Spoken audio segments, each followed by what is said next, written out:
तो 67-65 लाख वोटों की बात थी। यहाँ तो चुनाव आयोग 69 लाख नाम काटे हुए है। आप लोगों को कोई चिंता नहीं होती? ऐसा क्या है जो आपको बड़ा खुश करता है, बड़ा प्रेरित करता है कि इतने लाख वोटों के नाम कटे और आपने कोई चिंता नहीं जताई? क्या जिनके नाम कटे वो आपके वोटर नहीं थे? बरजी जी, जाहिर तौर पे और यकीनन आपको मैं बता दूं कि भारतीय जनता पार्टी का जो काम करने का जो तरीका है वो बूथ लेवल पे है। और हम कार्यकर्ता ग्रामीण स्तर से लेकर बूथ स्तर की बात कर लीजिए या पंचायत स्तर की बात कर लीजिए या शहर में शहरी इलाकों की बात कर लीजिए, तो हम सब लोग एक दूसरे के घर में संपर्क कर कर रखते हैं। और जो आप नाम काटने की बातें करते हैं उसमें एक चीज जो है जो विचलित कर सकता है, वो विचलित ये कर सकता है कि पार्टी ऑफ चॉइस की अगर बात करें पटना के अंदर तो वो भारतीय जनता पार्टी ही आती है पटना जिले के अंदर। लेकिन यहाँ पर कुछ नाम अगर कटे हैं तो बहुत सारे नाम जुटे भी हैं। एक जो बूथ लेवल पे जो हमारे कार्यकर्ता होते हैं, जो विधानसभा के जो हमारे विधायक हैं, उन सबके पास एक लिस्ट होती है कि किस घर में कितने वोटर हैं और किन लोगों का नाम कट सकता है, किन लोगों का नाम जुटता है। ये हम अक्सर जो हमारे जो बीएलए जो बहाल होते हैं, जो खुद भारतीय जनता पार्टी के अनुशासित कार्यकर्ता ही होते हैं, उनके माध्यम से हम घर घर पहुंच रखे थे। हमने काम पे जोर दिया, उन लोगों ने शोर मचाने पे जोर दिया। यही हमारी प्रक्रिया है, इसीलिए आज हम विचलित नहीं होते हैं। देखिए जो आज पर मुझे इस बात की चिंता है कि आपको इस बात की चिंता क्यों नहीं है कि इतने बड़े पैमाने पर नाम काटे गए हैं? बरजेश जी, जो काम करने वाले लोग होते हैं, यानी कि जो कामदार लोग होते हैं, उनको नामदार लोगों से डर नहीं लगता है। और ये बिल्कुल सत्य बात है कि अगर संवैधानिक व्यवस्था की बात करें तो जो लोग है ही नहीं, जिनका नाम 2 बार बना है, उनका नाम कटना चाहिए। वो एक स्वाभाविक प्रक्रिया है जो पहले भी हुआ था, आज भी होना चाहिए। लेकिन हम कॉन्फिडेंस तो इन्हीं फर्जी नामों के सहारे लोकसभा के चुनाव में आपने तो बहुत सीटें जीती थी।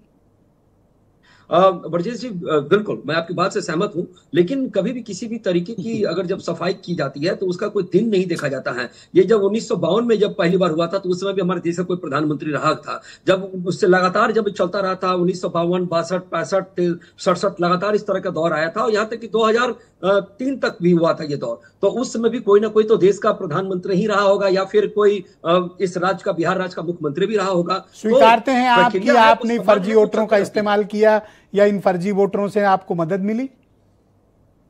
देखिए, फर्जी वोटर की जो आप बात करते हैं उसकी भारतीय जनता पार्टी ने कभी कल्पना भी नहीं की है। और भारतीय जनता पार्टी ने तो उन चीजों को उजागर किया है। हमने अररिया की बात की थी, हमने पूर्णिया की बात की थी, और हमने खुद पाकिस्तानी 2 महिलाएं जो भागलपुर के अंदर, बिहार के अंदर वो नौकरी कर रही थी, ये उजागर हुआ एसआईआर में। तो ये भी एक प्रक्रिया राहुल ही जी, है। मुझे आप 5 काम बताएं, वो 5 काम जो एनडीए के में नीतीश कुमार के नेतृत्व वाली सरकार ने बिहार के विकास के लिए किए।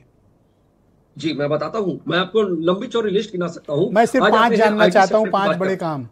जी मैं आ जाता हूं। बात करते हैं बिहार की आईटी सेक्टर की। 2006 के बाद अगर बात करें तो 33 एकड़ भूमि में बेटा में आईटी पार्क का विकास हुआ है। 110 एकड़ आईटी इलेक्ट्रॉनिक्स और मैन्युफैक्चरिंग हब राजगीर में विकास हुआ है। पटना में 90,000 स्क्वायर फीट में आईटी टावर लगाने की बात की गई थी। अब बात करते हैं फूड प्रोसेसिंग यूनिट की। बिहार इंडस्ट्री, मुझे बताओ कि बिहार में ये 90,000 स्क्वायर फीट का कौन सा आईटी सेंटर बना हुआ है जहां पर लोगों को काम मिल रहा है, जहां पर रोजगार मिल रहा है? कितनों को मिला, आज आप सार्वजनिक करो।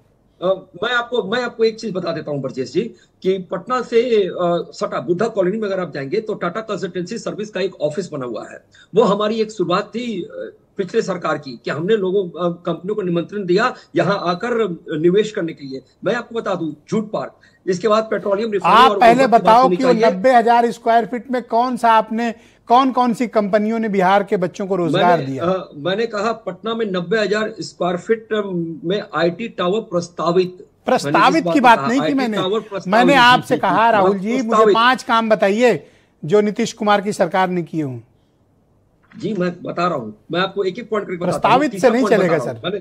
मैंने 2 पॉइंट, मैंने आपको 2 पॉइंट गिना दिए। एक बनाया, एक भी नहीं गिनाया सर, झूठ मत बोलो। एक प्रस्तावित दिया है बस। आईटी पार्क गिनाया ना? कहां है आईटी पार्क गिनाया? अब मैं बात करता हूं मेरे प्रिय दोस्त, बताओ कहां है आईटी पार्क? हम लोग चलेंगे विजिट करने। 33 एकड़ का आईटी पार्क बेहटा में, 33 एकड़ का आईटी पार्क बेहटा में, आईआईटी बेहटा के तहत उसको डेवलप किया गया है। 110 एकड़ इलेक्ट्रॉनिक्स और मैन्युफैक्चरिंग यूनिट राजगीर में लगाने की बात की गई है, जो प्रस्तावित किया जा चुका है। अब मैं तीसरे पॉइंट पे आता हूं। प्रस्तावित पे ही आपकी सरकार चल रही है, कोई ठोस काम नहीं किया। पहले तो कुछ भी नहीं था बरजेश जी, पहले तो कुछ भी नहीं था। ओके, चलो यही कृपा है कि आपने प्रस्तावित कर दिया। अच्छा, मैं जान गया आपके पास नहीं है बताने को। अगला सवाल यह है कि बिहार में आपकी पार्टी का मुद्दा क्या है? बिहार में हमारी पार्टी का मुद्दा जो है बड़ा ही स्पष्ट है। और एक चीज आपको मैं बता दूं, जो आपने कहा कि हमारे पास कुछ भी नहीं है बताने के लिए, हमारे पास बहुत कुछ है बताने के लिए। मैं गिनाना शुरू करता हूं, आप गिन लीजिए।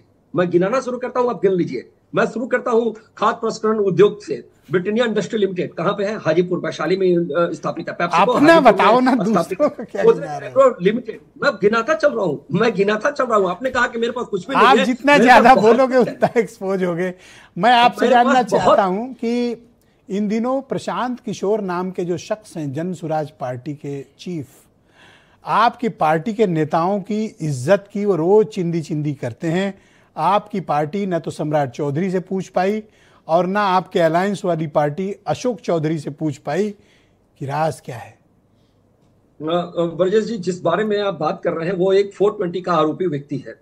उसके ऊपर पटना के पाटलिपुत्रा में 420 का मामला दर्ज है और धोखाधड़ी का मामला दर्ज है, जो कांग्रेस शासित प्रदेशों से चंदा तो लेता है और बिहार के में अराजकता फैलाने का काम करता है। और आपने जो बात की कि हमारे ऊपर उन्होंने आरोप लगाए हैं, तो माननीय उप मुख्यमंत्री के ऊपर उन्होंने आरोप लगाया था, जिसका खंडन खुद सम्राट चौधरी जी ने कल ही कर दिया था। उसके बाद में बात करता हूं, आपके मुताबिक प्रशांत किशोर 420 हैं, गलत व्यक्ति हैं, कांग्रेस शासित राज्यों से चंदा लेते हैं।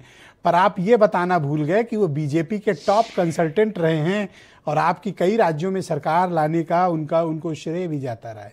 आप कहेंगे तो मैं तस्वीरें आपके बड़े बड़े नेताओं के साथ दिखा दूंगा, आपको थोड़ा एम्बैरेसमेंट होगा, लेकिन मैं थोड़ा बताना चाहूंगा। देखिए, प्रशांत किशोर जी को अगर चैलेंज लेना है तो उस प्रदेश में क्यों नहीं चैलेंज लेते हैं जहां पे कांग्रेस आज भी बेसहारा और बेबस नजर आती है? वहां कोई मुख्यमंत्री बना देते ना। वो तो गए थे, यूपी में भी गए थे। लेकिन आपने जो बातें की, तो क्या प्रशांत किशोर जी के आने के बाद नीतीश जी मुख्यमंत्री बने थे? क्या प्रशांत जी के आने के बाद नरेंद्र मोदी जी मुख्यमंत्री बने थे गुजरात के अंदर? तो ऐसे तमाम चीजें आपकी पार्टी ने क्या सेवाएं ली थी? पहचाना, उसके साथ वो होली। आपकी पार्टी ने कभी सेवाएं ली थी प्रशांत किशोर की?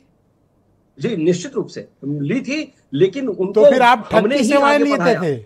आप खुद कह रहे हो ठग हैं, तो इसका मतलब आप ठगों की सेवाएं लेकर बैठे हैं।